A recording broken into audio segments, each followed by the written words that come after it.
सुघर सपना फूल कस हर से, दाई के अखियाँ चमकत है। नन्हा मेहमान अब आवत है। कोठी कोठी दीप जले रे, घर भर हंसी खिलत चले रे। नानी दाई गीत गावत, सुघर लोरी संग सजावत।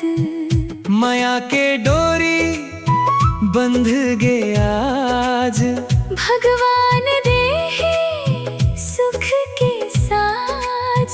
सबो झूमत गावत संग, गूंजे खुशी के मीठा रंग।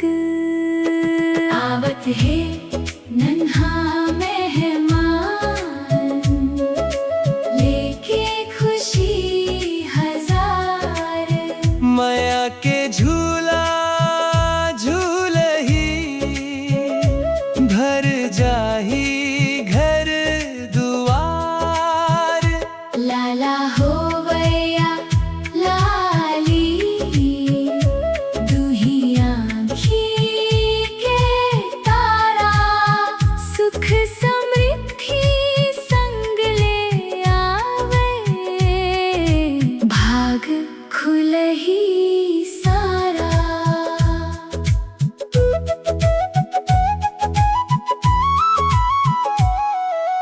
दाई के गोदी सपन भरे, ददा के मन उमंग धरे।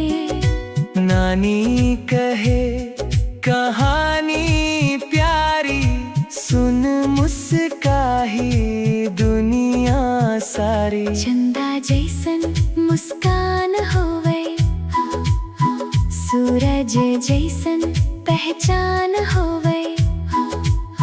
मोर भगवान आशीष दे, जीवन भर खुशहाल रहे।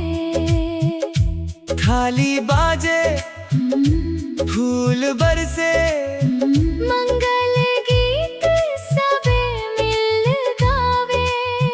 गोद भराई के ये बेला, सदा खुशी ले घर सज जावे। आवत है नन्हा मेहमान, लेके खुशी हजार। दाई ददा के अखिया माँ, बस गे नवा संसार। लाला होवैया लाली, दुही माया समान।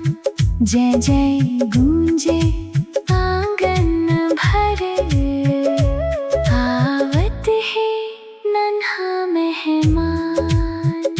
लोरी बनके गूंजे माया, सुख भर दे भगवान। आवत है नन्हा मेहमान।